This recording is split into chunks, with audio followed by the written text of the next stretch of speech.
Hi Charm Scouts, and welcome to this month's video for Patreon. I'm so excited that I am bringing you the 40s style trousers of your dreams that you have been asking me for years. So here it is, a beautiful wide leg, very elegant pleat front, high-waisted trouser, of course with pockets. I wouldn't let you down. A beautiful cuff and a back-lapped zipper.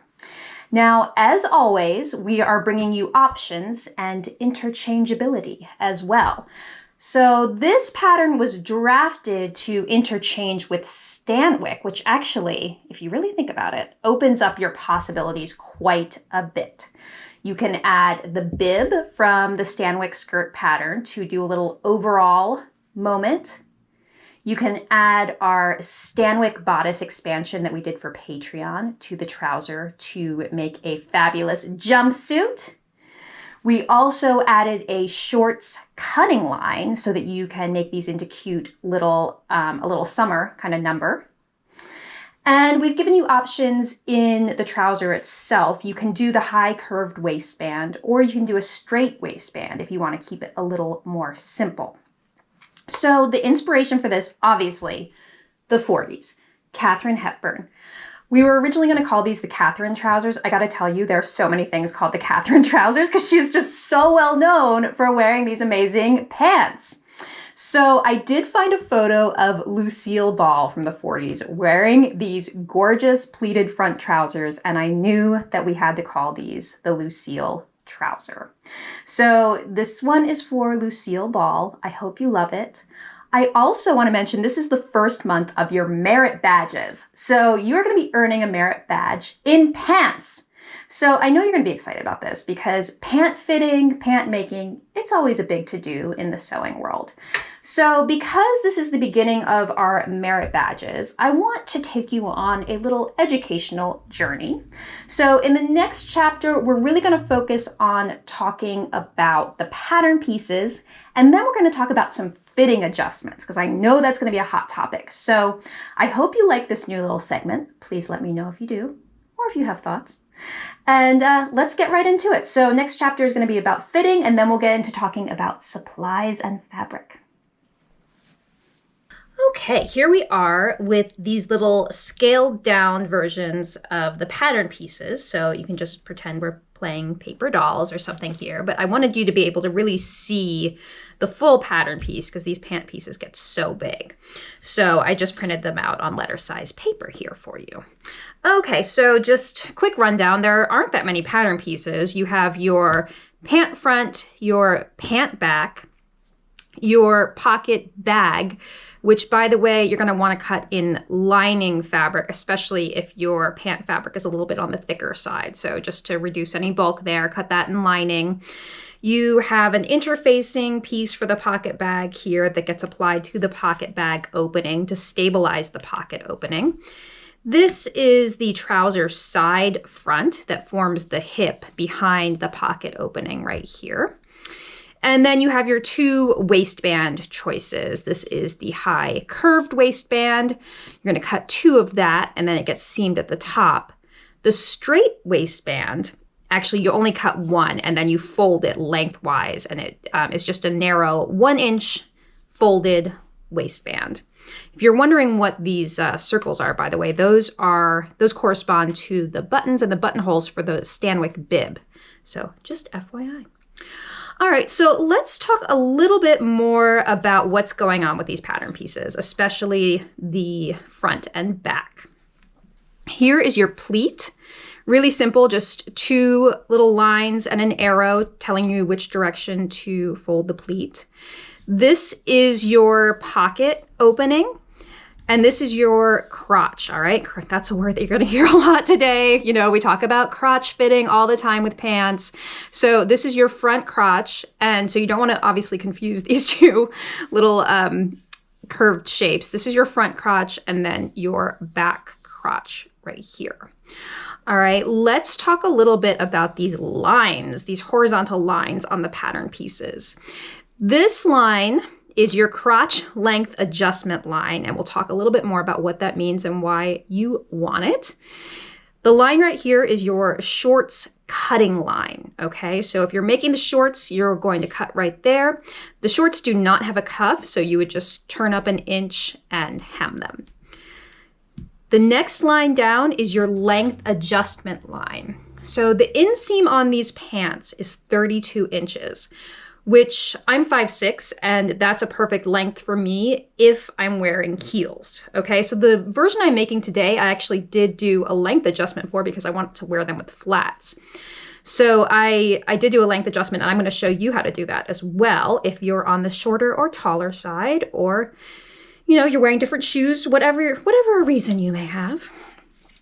And then this line right here is your hem folding line. So you have a huge 5-inch hem allowance. The reason for that is you're going to turn 5 inches up inside the pant, and then to form the cuff, you turn 2 inches to the outside of the pant. So let's say you don't want a cuff for whatever reason. That's fine. You would just add a smaller seam allowance down below that hem fold line. Okay, and then same lines on the back, right? They all apply to the back as well.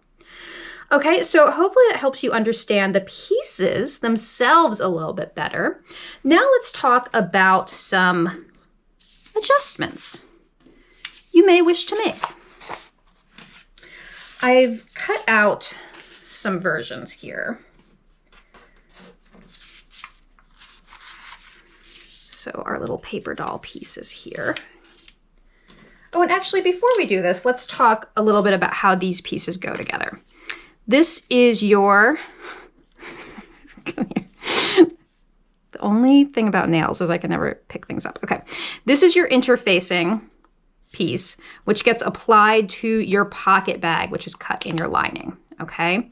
Then this gets sewn, would actually get applied to the wrong side. This gets sewed right side together with your pocket opening. This gets flipped to the inside to finish the upper edge of that curve. Next step, this is gonna be a struggle. Next step is that this goes behind all of those pieces to form the hip of your pant, okay? So if you have questions about all that, hopefully that, I mean, I feel like this is like Loretta 2.0, where all these pieces, if you're new to sewing pockets and pants, it might be a little confusing, but hopefully that helps clear it up for you.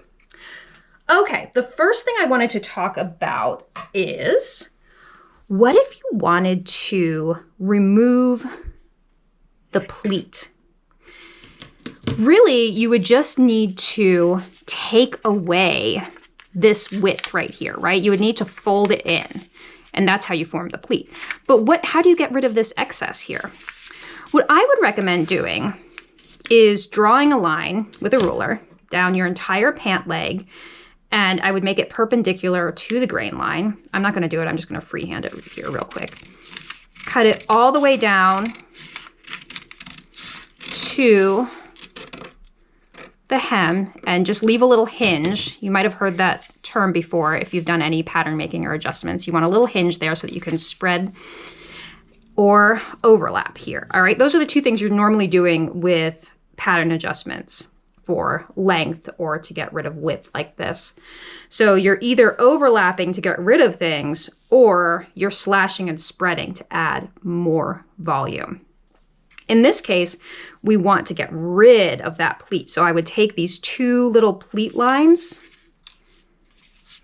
and I would overlap these pieces until they meet like that.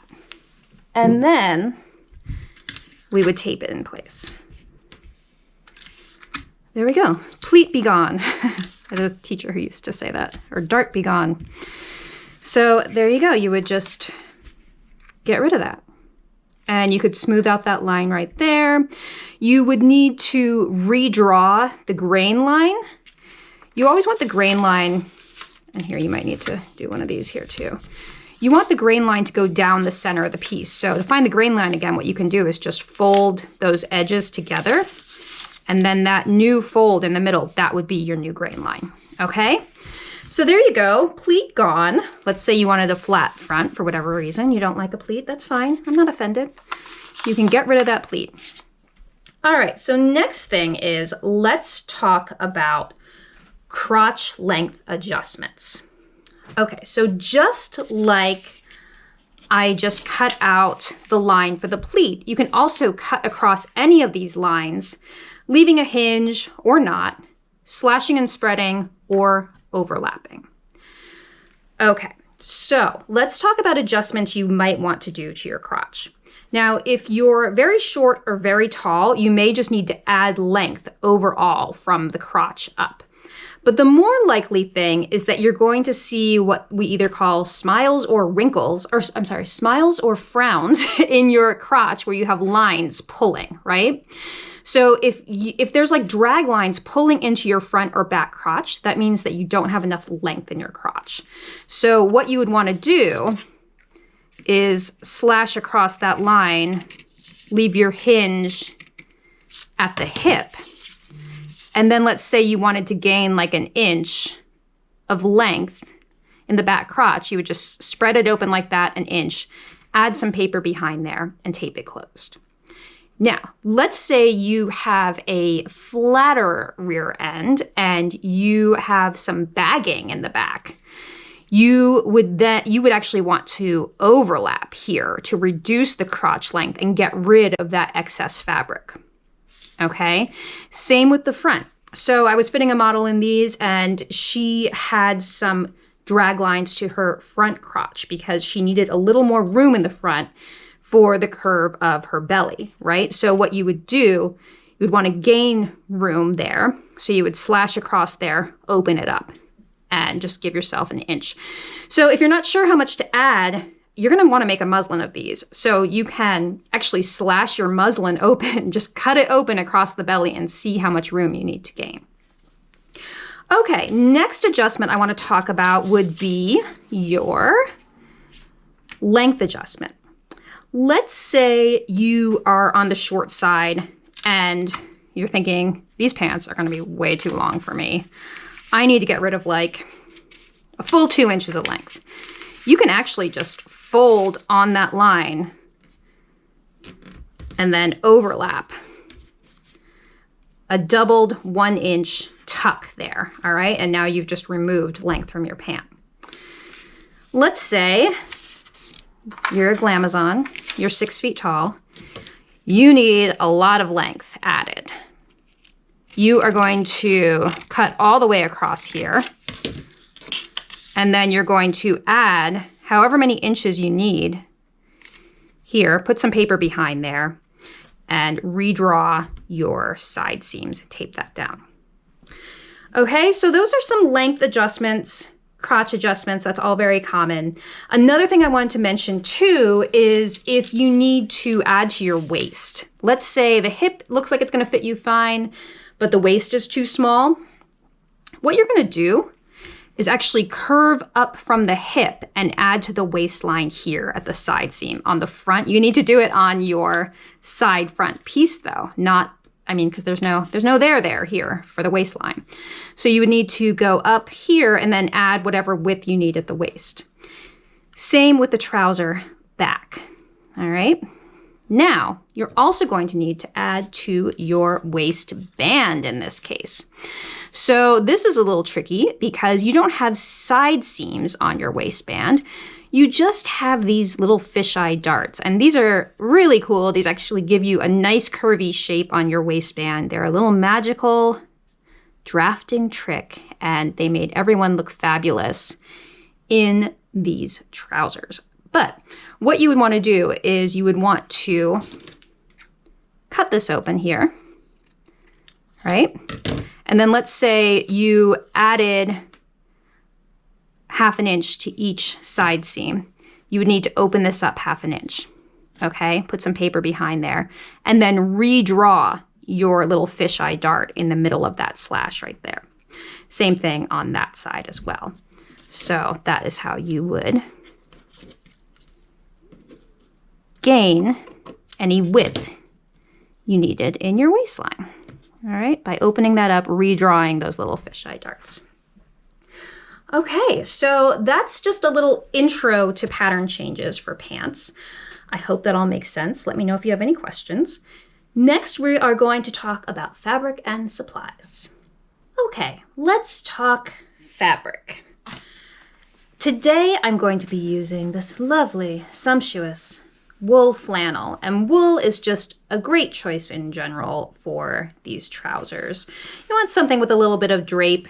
You know, if you're not sure, you can always imagine like how the pleat would look, how the leg will hang, just kind of hold the bolt up to yourself. I used wool crepe for some of the samples, a double wool crepe. We also used some 4-ply silks, which look amazing in these pants. So if you want to really go for a glamorous evening look, you can do a 4-ply silk, a silk crepe, or a polyester equivalent, something like that. So lots of options for these pants, but you're looking for something kind of bottom weight, but with some nice drape to it.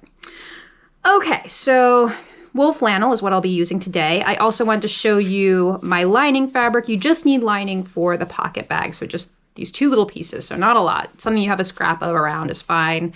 I just wanted to really stress that it should be something very thin because you don't want to build up any bulk in your pants. And this is where I fused the interfacing to the inside of that pocket bag. On the subject of interfacing, you're also going to need it for your waistband. And this high curved waistband really needs a lot of support. So I would recommend choosing something a little bit on the stiffer side. If you're not sure if your interfacing is a good match for your fabric, you can do what I did, which is just swatch a couple onto a swatch of fabric. So, you know, I always say a Charm Scout tests things first before proceeding. So that's what I did here. This is actually a fusible horsehair canvas, not usually thought of as a fusible interfacing, but you can get it in a fusible version. And it has a lot of body to it, which is nice. This is just a simple woven cotton interfacing, which I thought might be good for this drapey wool. But in the end, I thought, you know, I'm really going to want a lot of support for that waistband. I'm going to go with the structure of this horsehair. You can also choose to interface both sides of the waistband. You know, we have 2 waistbands, so you can interface both of them if you like. You can also look into adding boning to your waistband, which I have written about in some of my books. My Ultimate Dress book has some instructions on boning. And my first book, Gertie's New Book for Better Sewing, has instructions specifically on adding boning to a waistband. And I wrote a blog post about it many moons ago, which I will link you to if you're interested, because that's sort of a step up from what we're doing today. All right, so that's your interfacing. You are also going to want to have something to stabilize your zipper opening. And you guys know I'm a big fan of this So-Keezy Stay Tape. It's really just strips of fusible knit interfacing. So you can cut your own strips or you can buy this handy dandy Stay Tape, and I will give you a link for that as always. Zippers. So we called for a 7-inch regular zipper, not invisible, in these trousers. I believe this one is actually 9 inches, and I like to have a little bit of extra length to my zipper if I can. So if you have 9 inches and you want to use that, that's totally fine, but the pattern calls for 7 inches because that's a little more easy to find. Thread, you'll want thread to match your fabric. Poly all-purpose thread is perfect for this. And then a hook and eye. And poor me, I could only find 1/2 of a hook and eye in my home studio today. But I did want to show you, this is 1/2 of it. And you want the style that looks like this, that has the bar, rather than just those tiny little hooks and eyes. So you want a real hook and bar style to close your waistband. All right, so those are your supplies. Now we're going to get right into sewing with talking about constructing our pockets. Okay, I have one of my pant fronts laid out on the table here. This is my left pant front, and you are looking at the right side of the fabric right now. I do want to talk just briefly about seam finishing. So if you have a serger and you like to use your serger for seam finishing, at this point you will want to have finished your side seams, your crotch curve, your hems, pretty much anything that's not a pocket opening or a waistline, okay? So this shouldn't be done. You don't need to do anything with the waistband. And you should also do your pocket pieces. So your pocket bag, you can see I've serged around the curved edge, the side seam, But again, I left the pocket opening free, no serging, and I did not serge the waistline either. Okay, and when you're serging as a sort of preemptive seam finish, you don't want to trim anything off your fabric. So just in case that needs to be said, you only want to be just like getting rid of these little like extra little threads here, okay? Don't actually trim anything away from your fabric. Okay, I also just want to point out that I have my notches clipped for my pleat, for my crotch curve, that kind of thing. All right, here is my pocket bag piece cut out in this pale seashell colored lining fabric. Serged, I used the woven interfacing to cut out the interfacing piece, and this stabilizes this pocket opening. So by placing it here and stitching, it's providing, see, this is sort of like a curvy bias area that could stretch out of shape easily. But because we have this stabilizer there, that's going to help it stay nice and taut like the day you sewed it, rather than stretching it out over time as you use your pockets. Okay, so this is the right side of the pocket bag. Wrong side is where I interfaced it. First thing we're going to do is put these two pieces together, right sides together, along the pocket opening. And I'm going to pin these here. And the next thing we're going to do is go over to the machine and sew these together. Okay, so just right along here. So let's head over to the machine. Okay, let's get started sewing our pockets. So you're just going to be set at a regular stitch length, about 2.5 to 3 is fine. And we're using a 5/8 of an inch seam allowance. Starting with the edge here, the back stitch. And I'm just stitching around the curve of this pocket opening, shall we say.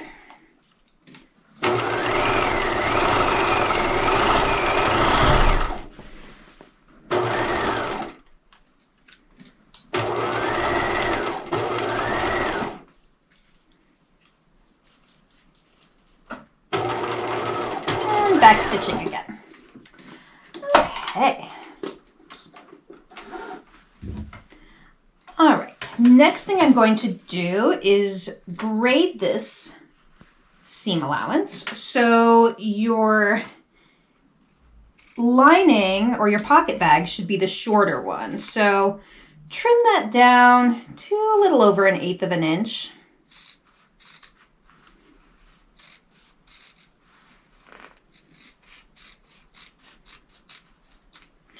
And then the pant seam allowance should be about 1/8 of an inch taller than that.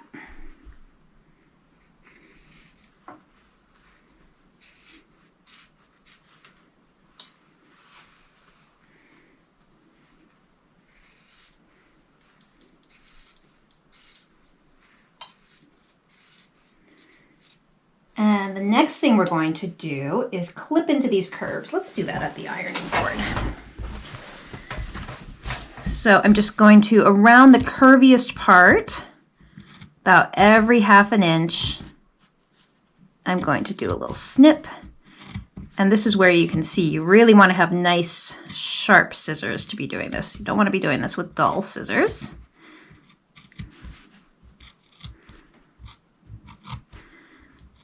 And this is going to give us a nice, smooth curve around the pocket opening. Next thing we're going to do is understitch. So you're going to open out the pocket bag, shall we say. Open out the pocket bag, the one in the lining. And now we're going to understitch the pocket bag, making sure that our seam allowances are pressed toward. Now you don't actually have to press it. You just have to kind of finger press it towards the pocket bag itself.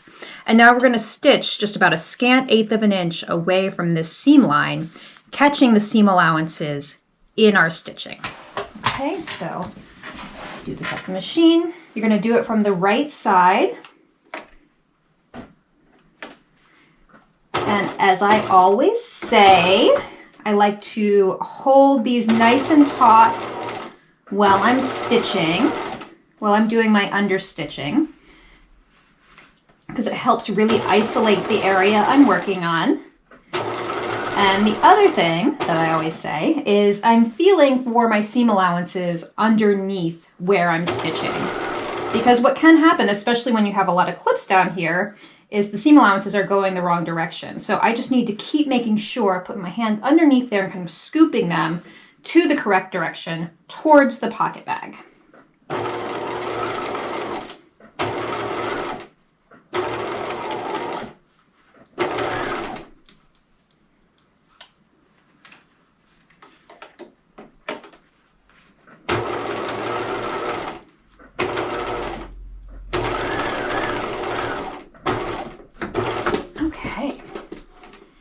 Now, the reason we all love understitching so much is that it's going to give us a nice crisp edge when we press this.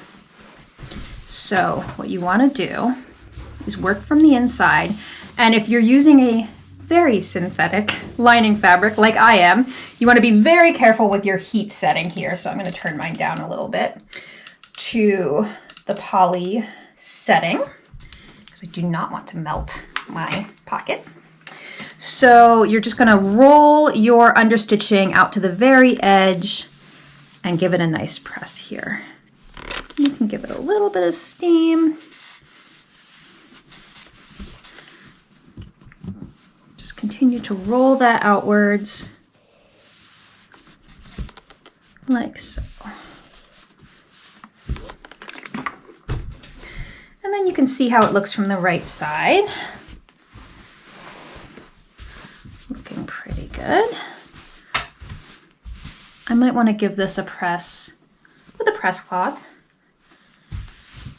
With wool, I really try to avoid as much as possible pressing directly on the wool because you can get those terrible shiny spots if there's too much heat applied directly to wool. All right, so that's what we're looking for, a very nice crisp edge there. And the next thing we're going to do is go back to the table because I really want to lay this next part out for you where we're going to be sewing the side front of the trouser to the pocket bag. Okay, everyone, are you so excited? Because this is when the pocket really starts to come together. So look at my beautiful edge right here. Hopefully you're happy with yours too. Understitching, pocket bag. Now you want to grab your trouser side front, and one side is like a hip curve, right? And the other side is more flat. So you're going to place it. I always just kind of place it behind here because I need to like visualize it coming together as a pant, right? And then you're going to get in between the layers and you're going to pin these layers together around these edges. So what I'm going to be doing here is just pinning the pocket bag to the trouser side front. So I'm going to move the trouser itself out of the way. And then you can really see here how these edges match up, right? The lining of the pocket bag and the trouser side front. And the reason it's called a pocket bag is from this little bag for you to put your hand into. So exciting.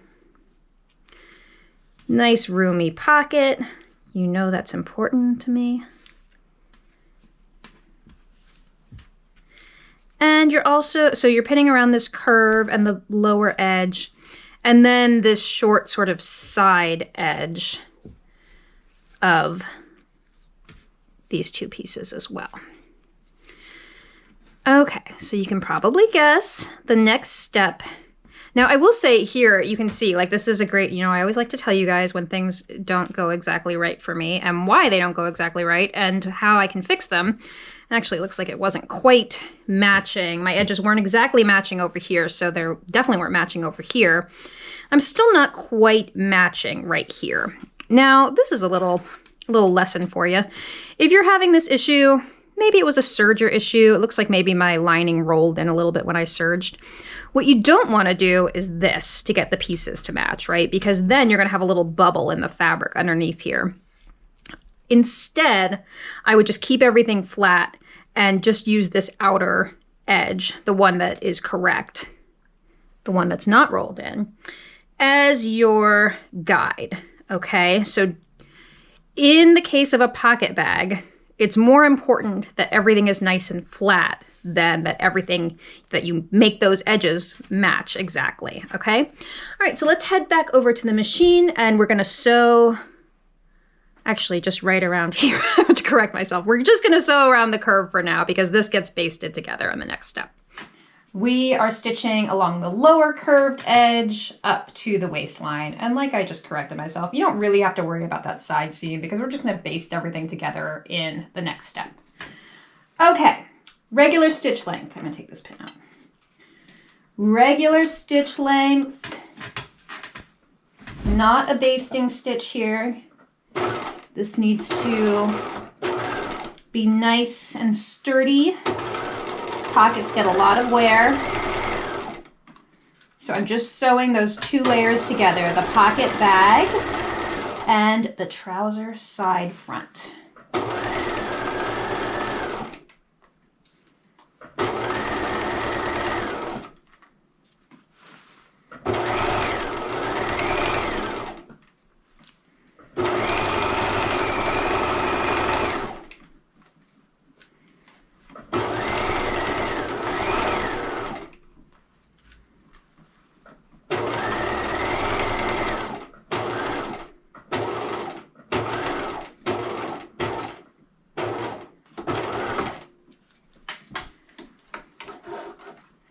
Okay, let's look at this on the ironing board. I have stitched around that curve. Now I'm going to flip it to the inside.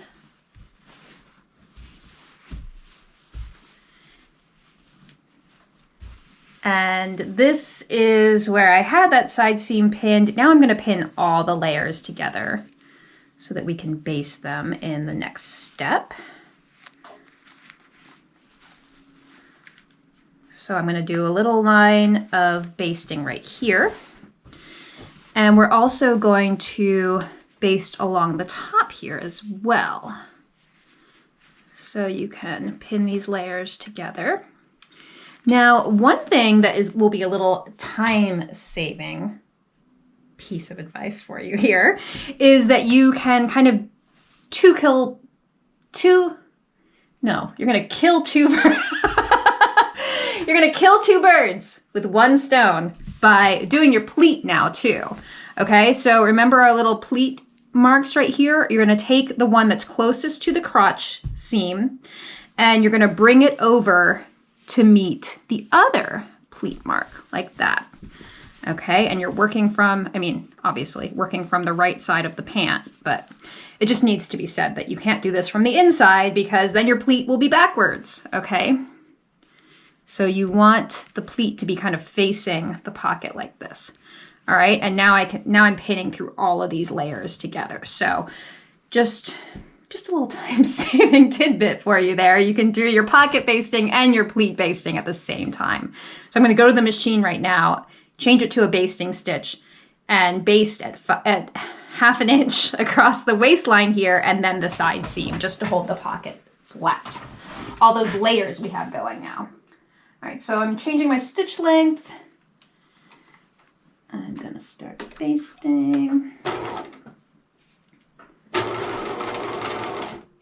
And here's my pleat. You can see my pleat will be held in place within the seam allowance. This is a soft pleat, right? It's not like a hard stitched down pleat. So all we need to do is secure it within the seam allowance. You don't even really need to press it because it looks really pretty when it's just nice and soft like this. So that's your pleat. It's done. And just to the edge of the pocket here. And next we'll go to the side seam.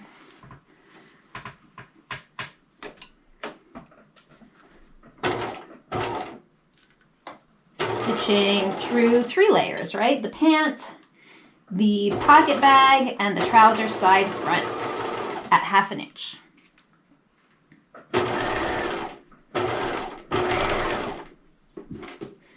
I'm having a bit of a tension issue, but I think it's just because of my camera catching my thread here, so I'm going to fix that. But all right, so your pocket is now complete. Your pleat is complete.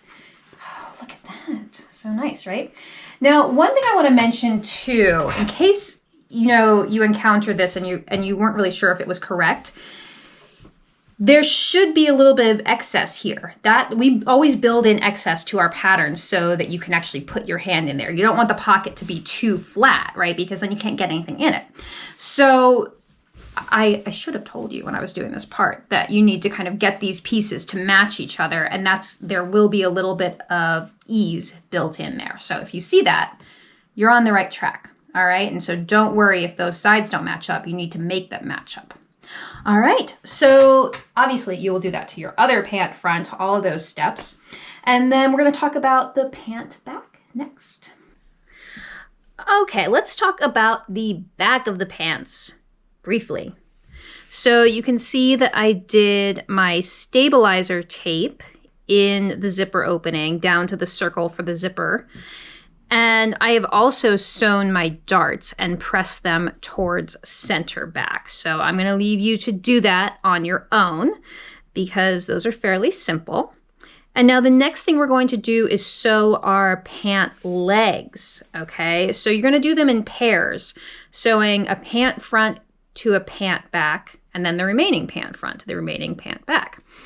Okay, so these are very easy long seams.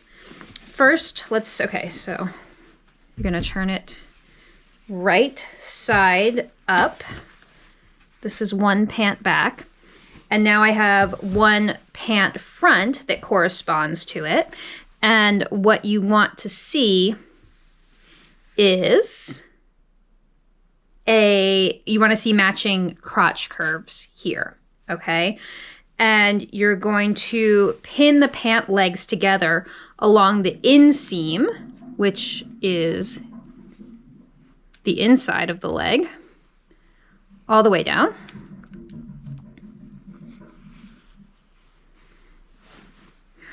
So I'm just going to keep going like that. You get the idea. Down to the hem, right? All the way down there. And then same thing with the outer seam of the pant. Starting at the waistline, pinning through the pocket bag and the pocket layers down to the hem on the out seam. So you're sewing each pant leg to each pant leg front to each pant leg back, creating essentially a tube. Mr. Jingles is here. A tube with these long seams.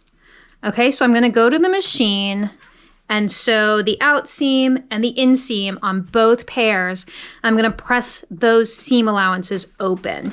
So you'll need to get in between the layers when you press them with like a ham or something like that, or a seam roll, so that you can just isolate the seam that you're working on. Okay, so sew those seams, press them open, and then we'll come back and talk about the next step. Okay, you have sewn your pant legs and pressed them open. So you should have a left pant leg and a right pant leg, right? So our next step is to join the two legs at the crotch seam. So you're going to take each leg, grab that inseam, seam allowance, and put those together. And you're going to start stitching at the zipper circle, okay? So at the base of the stabilizing tape, you're going to start stitching there, leave it open above the circle for the zipper. And we're going to stitch first pin around the crotch curve in the back. Now to the front. So match the front waistline.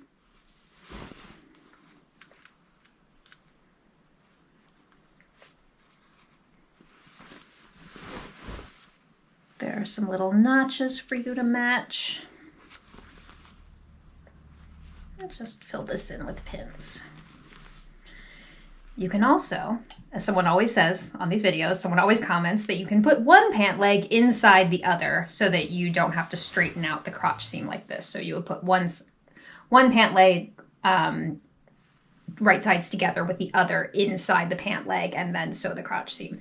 So some people just find that a lot easier because I always get that comment. I'm just as happy to just sew it this way. So just know that that's an option for you should you choose to take it.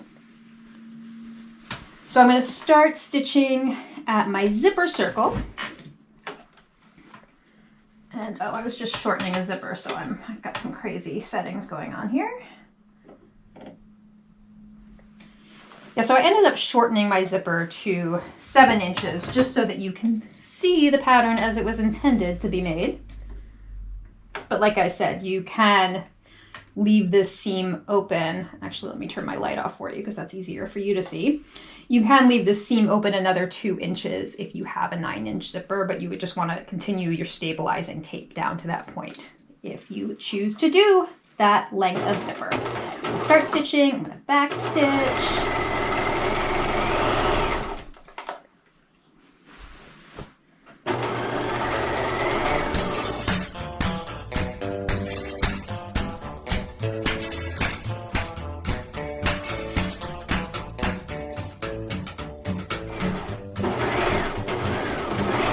Finishing at the front waistline. Now I'm going to press this seam open. And I did just want to say, I am leaving these seam allowances at their full width, 5/8 of an inch. If you prefer, because it can be a little tricky to press this part with these wide seam allowances, you can trim these seam allowances down to about 3/8 of an inch. So take it back to the serger and trim some off now. But we do want to press these seams open, not together. So the best way to do this is to get a surface like a ham. And obviously the center front is easy because it's nice and flat. It's when you get in between, in that really curvy part of the crotch there, that it can be a little tricky to press. And you want to be really careful not to press wrinkles into the pant around here. So what I really like to do is just kind of get in between the layers like this. I don't know how well you're going to be able to see this, but to like keep kind of curving the crotch up and press it flat. Press the seam allowances open as best you can. And then just keep moving around like this. A little bit tricky, but not too bad. And here is the inseam, where those two seam allowances meet. Oh, and actually you can see one of my seam allowances got, I accidentally stitched them on top of each other. So I'm going to go back and fix that, but you don't need to watch that. You want both those seam allowances to be open.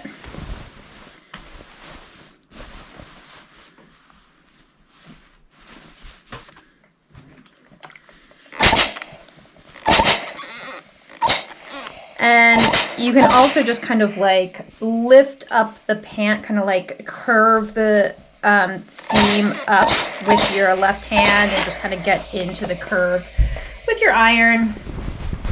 And there we go. I'll probably go back and do a little more pressing and make sure. Obviously, I need to fix that little error as well. But I want to move on to the zipper with you guys, so let's do that. So now that our crotch seam is sewn and pressed, we are going to put in our zippers. So the first thing to do for a lapped zipper is to press in the seam allowances. So let's just look at these at the pant back on the ironing board. The right side here is going to be the underlap of the lap zipper, and the left side will be the overlap side. So you're going to take the right side and turn this seam allowance in 1/2 inch. So you can just check your measurement with a little ruler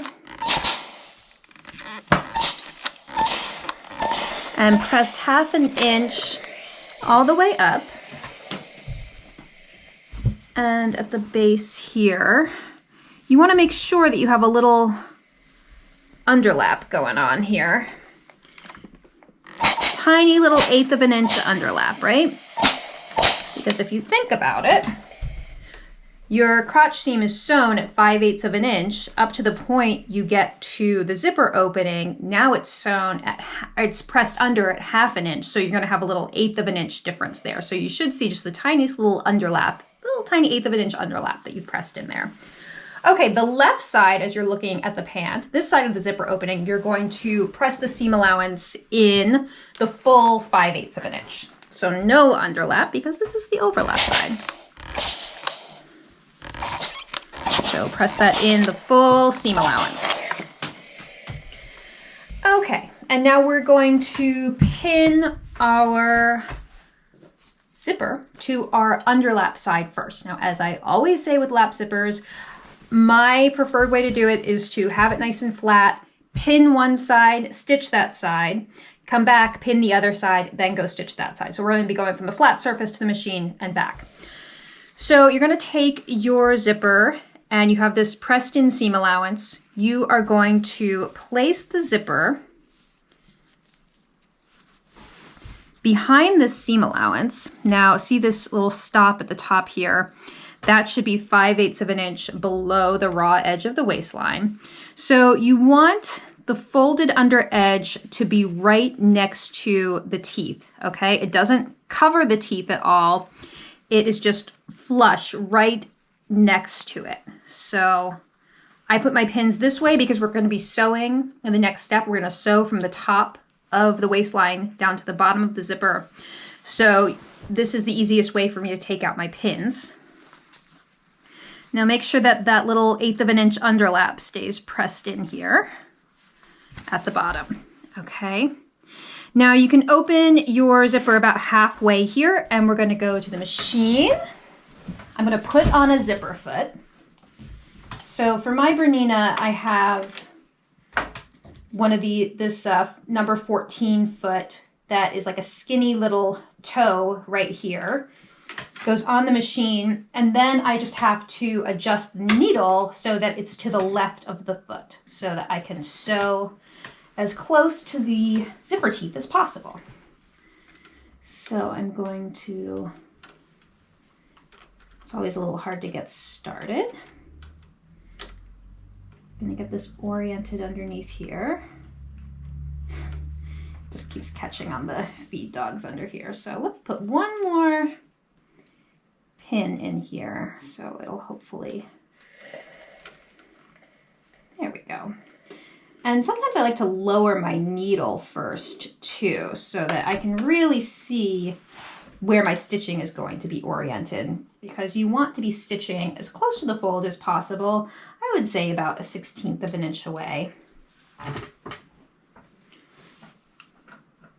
And let's see, you're on your regular stitch length, 2.5, straight stitch. You can back stitch here.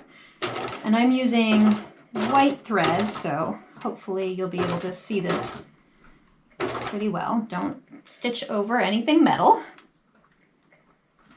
It gets a little bit easier once you have the tail of the zipper over here to grab onto. Let me get this thread out of the way. There we go.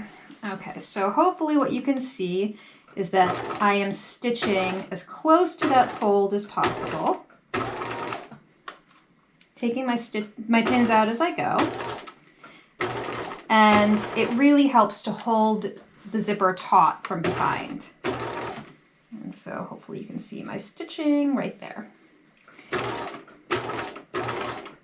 And when you get this close to your pull, you can stop with your needle down, lift the presser foot up, and close the zipper just to get it out of your way. Okay, now just keep this area as flat as possible. You just want a nice flat surface. Keep holding it taut from behind.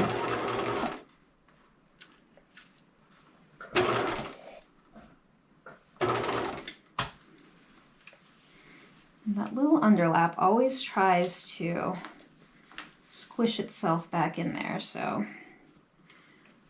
you can just kind of reorganize things and then backstitch at the base. All right, first side of your lap zipper is done. We're going to trim that. So let's go back to our flat surface and we're going to pin the overlap side. Okay, so not my straightest stitching, but it's really hard to do with a camera in front of my face, guys. So if you know, just cut me some slack. So you can see it's a little wobbly there, but you know, you will be using thread that matches your fabric too, is the other thing, so it won't show. All right, so stitch right along there. Now the next thing I'm going to do is take the left side or the overlap side, and I'm going to overlap it over the stitching that I just did, right? So I want this fold to just cover my last line of stitching.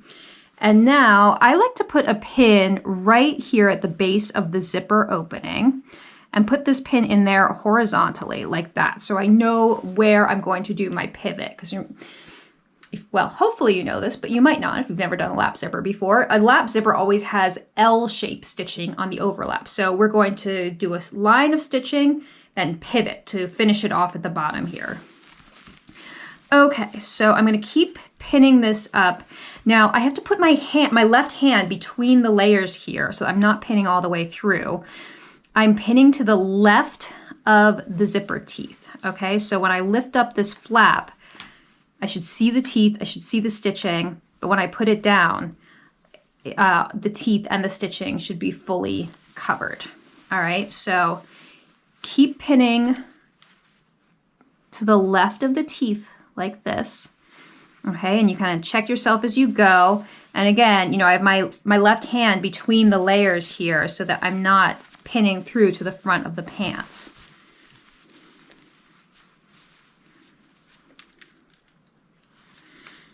And I'm orienting the pins in the same direction as I did with the underlap side, because again, we're going to be stitching from top to bottom.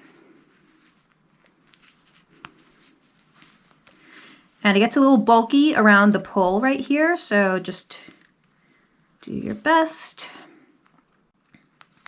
to pin around it. Should be like that. Okay, so now you can test yourself, test your pinning.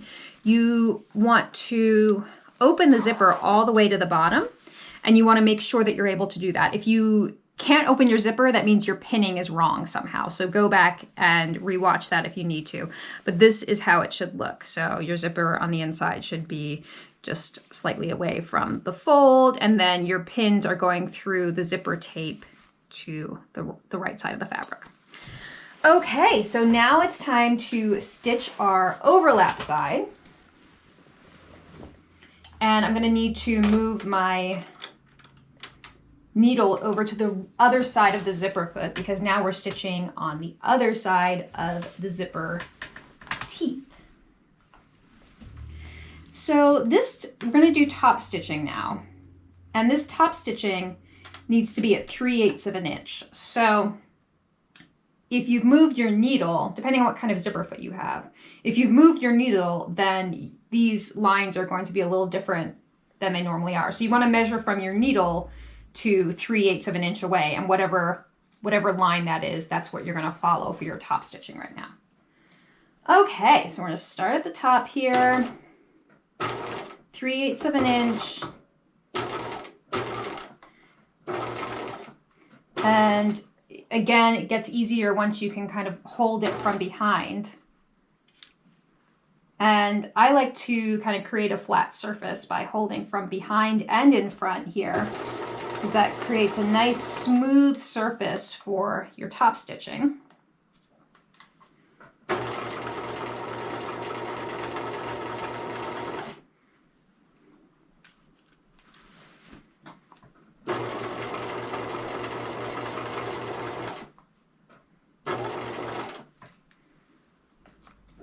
Okay.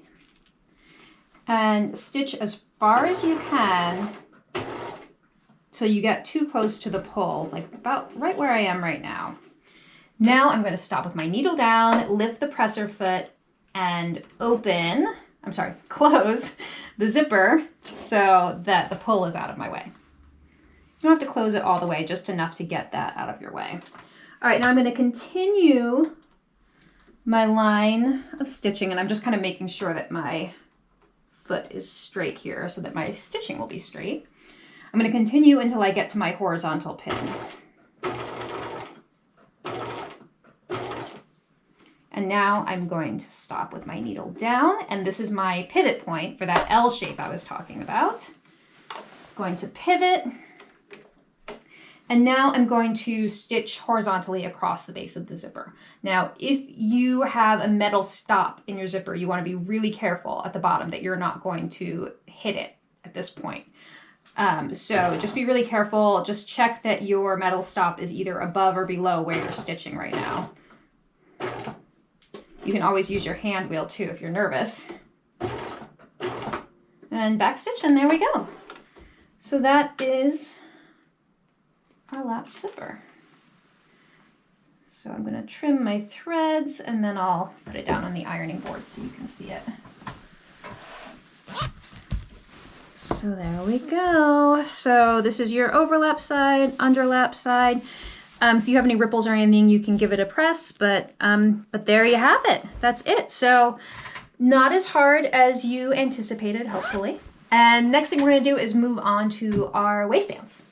Okay, we're ready to sew our waistbands. So what I've got here is my waistband pattern piece. I've got 2 waistbands.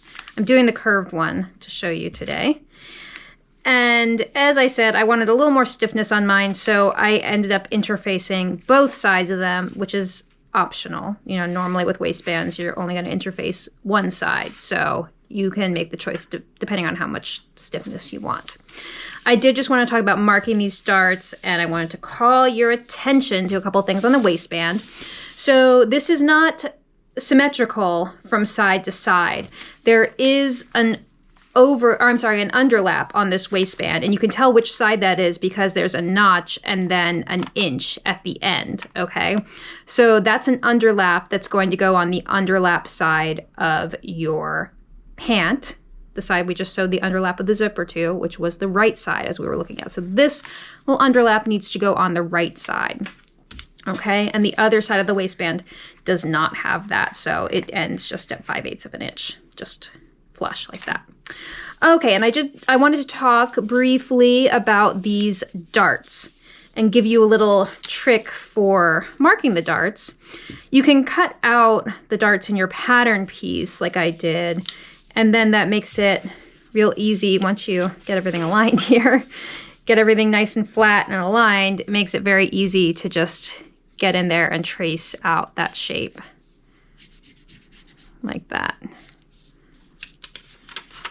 Okay, so you're going to need to do that twice on each waistband. So now I'm going to turn this over. And now this will be wrong side down, right? Because I'm doing the other side of the waistband. So I need to flip my pattern piece over. Mark in these little fisheye darts. I know we've done fisheye darts together at some point here on Patreon, but I'm going to give you a little refresher on what a fisheye dart is. It is just a little crescent shaped dart like this. It has 2 points rather than 1. It's like if you put 2 darts together and they joined at the middle. So we're going to sew the darts first. What we're going to do is fold these pieces in half.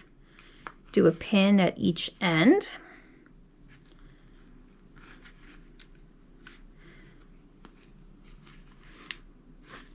And we're going to just stitch these darts. Now, with most fisheye darts, I normally say start in the middle and then stitch to the end and then flip it over, start in the middle again and stitch to the other end. Because these darts are so small, you know, it's fine if you want to start at one end. Just make sure, and stitch to the other, just make sure that you get really nice and close to the edge there and don't leave any sort of gap between your stitching and the fold. Okay, let's go sew our darts. I have sewn my waistband darts. So I just did that little fisheye shape, and then you're going to want to do some little clips on the inside of the dart, inside the crescent shape. And then press each dart toward the back of the waistband, so towards those short ends. Okay, so you're going to do that for all 4 darts. And now we're gonna sew the waistband pieces to each other. Now, I will say it's good to be mindful of which is the inner waistband and which is the outer waistband. And the way you would know that is, remember that little dart or that little notch I was talking about that shows you where the underlap starts? That should be on the right side of the pant, okay? So if my right side is facing out, this is my right side, then I know that this is my outer waistband, okay? So just to make myself remember that, I'm gonna put like a little, like couple pins on the right side of that one. And then the remaining waistband will be the one that goes closer to my body, right? To finish the inside of the waistband. Okay, so you are going to put the two waistbands together, right sides together. And we're going to stitch, we're going to start stitching at that notch, the underlap notch. We're going to stitch here, we're going to pivot at the next corner, and then stitch all the way around the upper curved edge. And then we're going to finish by just stitching that short edge. And because there's no underlap on this side, we're just going to finish it off just straight like that, okay?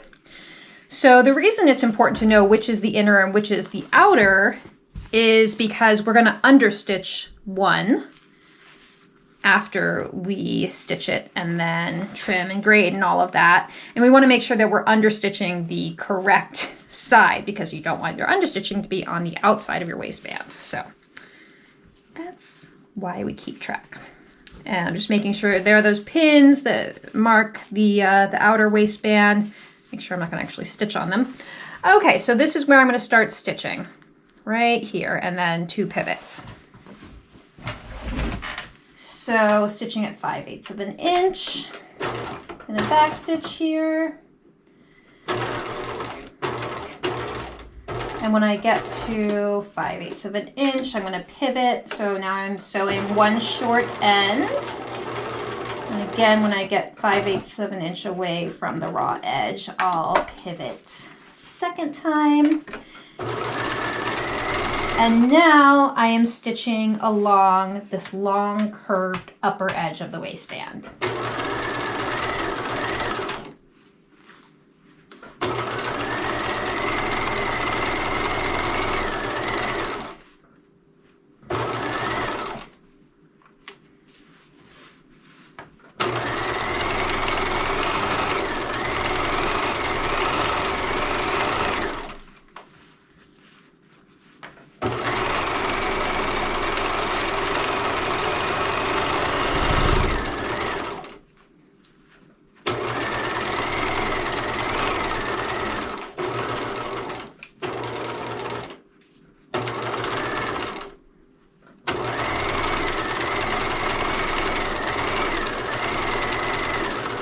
Okay, I'm coming up towards the other short end of the waistband. And this is where I'm going to pivot once again to stitch this short end.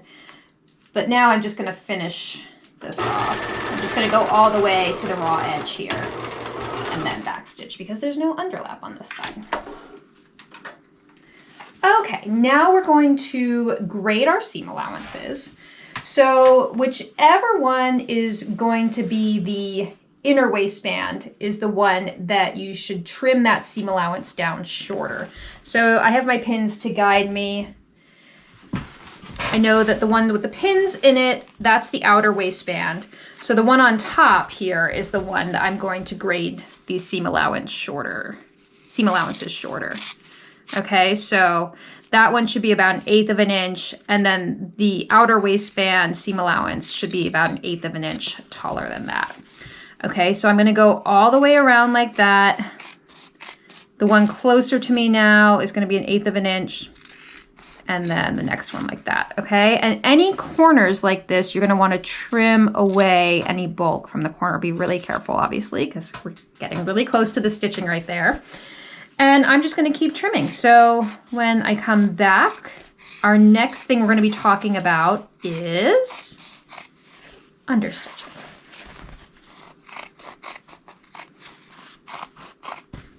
All right, so I have braided all the way around, and I just want to, and I did my little corners down here. I did just want to talk about this notch point right here.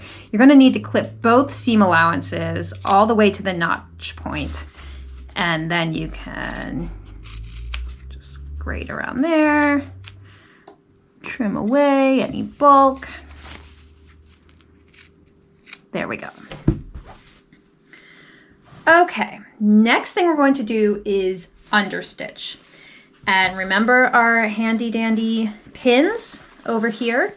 This is going to remind me that the side I want to be understitching is the opposite side. And I feel I can take these out now. Okay, so you can actually, you can turn this underlap right side out now if you want. You're gonna need to kind of push those corners out a bit. So if you have a point presser, a little knitting needle or something that you can kind of poke those out with, we can press that a little better on the next step. But you can kind of, you know, get it started now. And now we're gonna start understitching. So not the outer waistband, but the inner waistband, we're gonna understitch. So again, just make sure that your seam allowances are oriented underneath where you're going to be understitching. I'm going to understitch to the right of the seam line, like scant 1/8 of an inch, a little less than 1/8 of an inch. Okay, so let's get this inside the machine the way we want it. And you can't start stitching all the way at the end because of the underlap, but just get as close as you can. Okay, so just holding it nice and taut.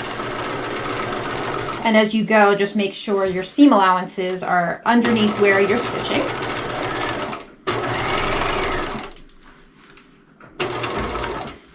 Coming to our little darts here.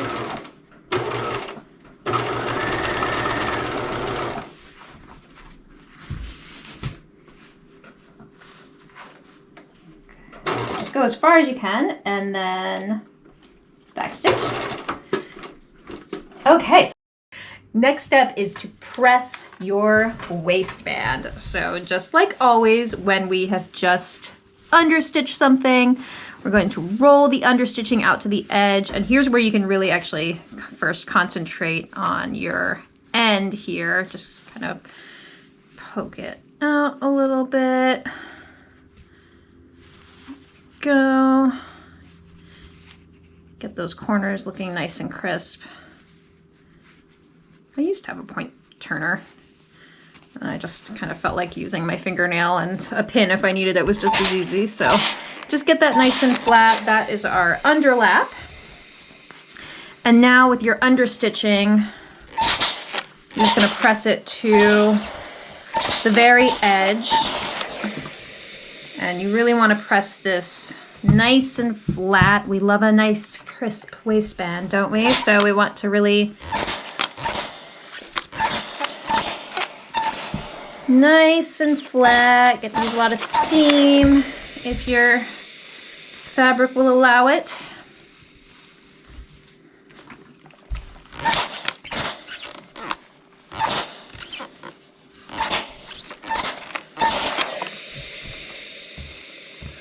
Okay, and this short end, just turn that one corner right side out. Get in here with a pin. Just kind of help me pull it out a little bit. There we go.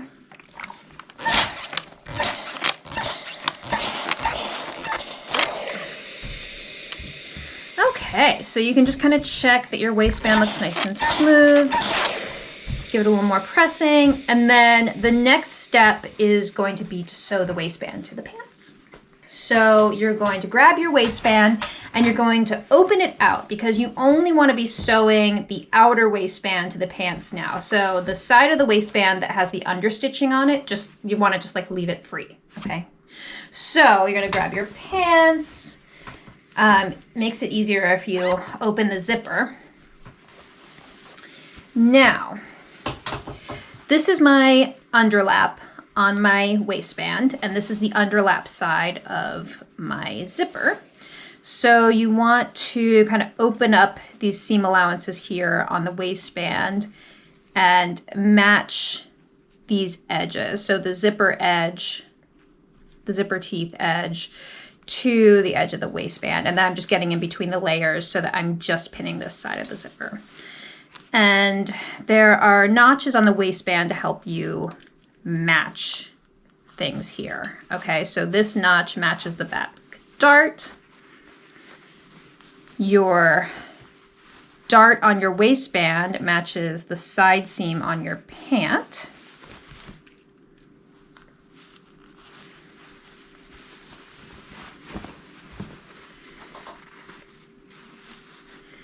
There is a center front notch. I'm just, as you probably know, if you've seen a video or two with me before, you know I like to pin my major match points first, like my side seams, and then kind of distribute things in between there. So that helps me kind of make sense of things as I'm pinning. Also, like any skirt or pant with a waistband like this, you're going to notice that it may seem like there's more ease in the pant itself. Like you may think that the pant seems bigger than the waistband. And it's just the difference in the curve of the pant itself being sewn to a straight waistband. They don't always look the same when you're trying to get them to match up, but I promise you they're the same. So just match your notch points first, and then distribute any ease between there and pin, okay? Don't try to like pin from one side to the other because you'll probably have some extra ease at the end. So distribute the ease as you go.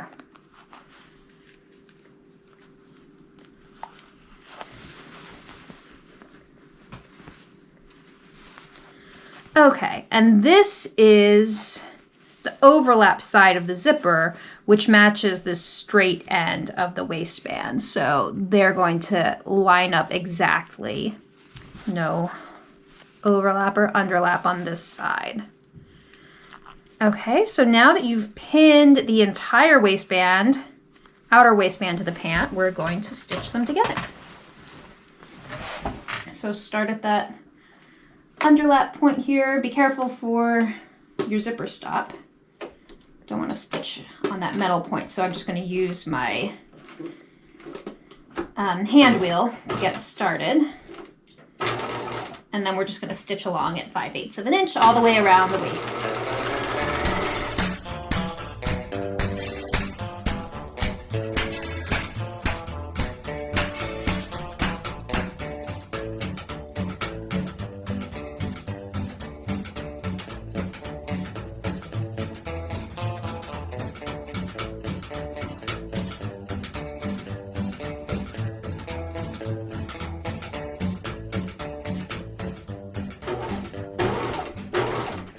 Alright, so as I get close to the end here, I'm going to be very careful about the metal stop on my zipper.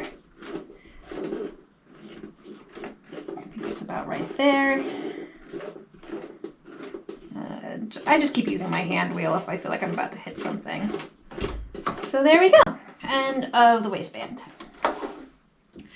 Alright, as you can probably imagine, the next step is to, well, first I would just check the outside of your trouser and make sure you don't have any little weird pleats or puckers or anything. Everything looks good.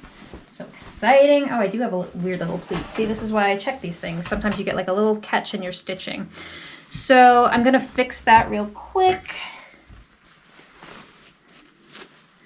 It's just like one of these little catches.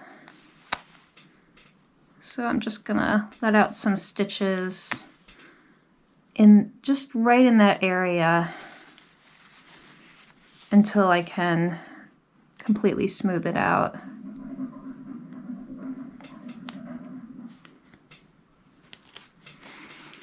And now I should be able to go back and just fill in the stitches there.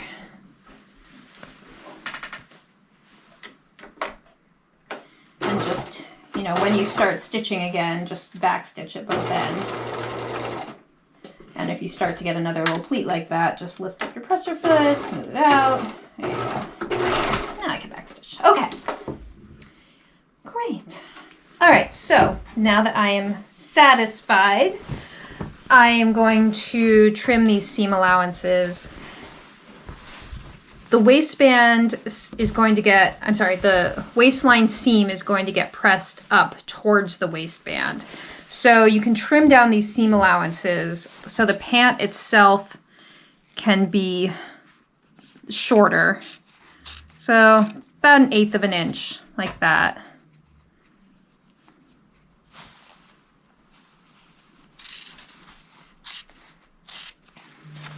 And then the waistband seam allowance could be about 1/8 of an inch taller than that. Okay, so I'm gonna go all the way around trimming those seam allowances. Okay, so I have pressed, so I finished grading my seam allowances around my waistline, and then I pressed those seam allowances up towards the waistband. And now what I'm going to do is turn up the inner waistband seam allowance to just kind of nicely enclose everything in there. And press that down. And I'm just going to pin this in place all the way around. And the next thing that's going to happen, though I'm not going to show it, is that you will hand stitch this in place all the way around the waistline edge. Okay, so you're going to keep turning in like that, pinning, and then finally do a little slip stitch all the way around the waistline to completely enclose the inside there. So you'll have a nice neat finish.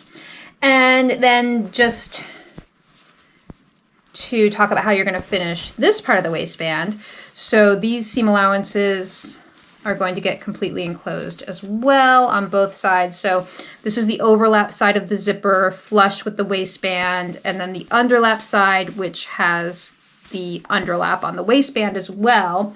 So when you close it to wear it, the underlap will live underneath there. And you're going to put you're going to hand sew the hook and bar. So you'll put the bar about right here on the underlap, right above the zipper.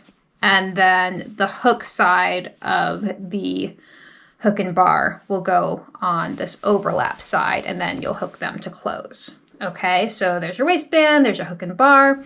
And then the final thing we have to talk about is your cuffs. So let's just talk about how this is going to happen. I would recommend turning your pants wrong side out to do this. And actually, I'm going to need to open this zipper again. So you're going to focus on one pant leg at a time, and you're going to turn the pant leg 5 inches to the inside. So I like to put my ham inside there so I can just concentrate on one side at a time. And you're going to need to measure this really well. So just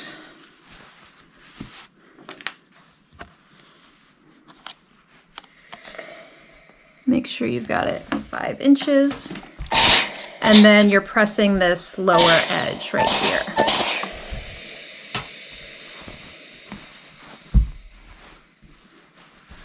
And the lower edge is going to become the upper edge of your cuff, believe it or not.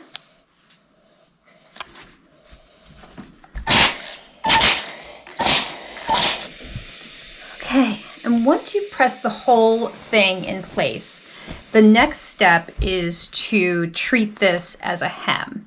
And you're going to hand stitch this hem. So I like to use a catch stitch personally. And you're going to want to make sure that you just grab the tiniest little bit of the outer leg on the pant because you don't want your stitching to show through to the right side. Okay, so this is going to get hemmed. And then to wear the pant, to make the cuff, what's going to happen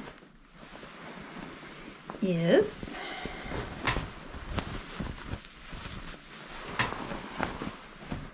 once this is all hemmed in place, you'll be able to turn this cuff 2 inches to the right side like this. Doesn't that look nice?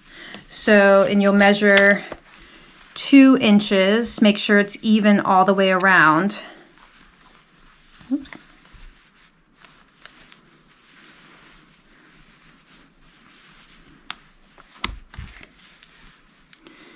And once you're happy with it, then you can press this lower edge of the cuff so that it's even from top to bottom, has a nice crease at the top and the bottom of the cuff. And then the final thing is to make sure that your cuff stays in place as you're wearing your pant. You can do I do a little tack between the layers here. So I kind of open up the cuff here and then just do a little like straight stitch on top of itself between the 2 layers to hold the cuff in place. All right, so that is the Lucille trouser. I know there was a lot of hand finishing to do at the end there, so hopefully you have a good TV show or something to watch while you do your hand stitching. But I hope you think it's all worth it. We've done a lot today, so we learned about doing these fabulous pockets. We did a pleat. We did a beautiful waistband with the contoured darts on there. We did a beautiful pant leg with a cuff.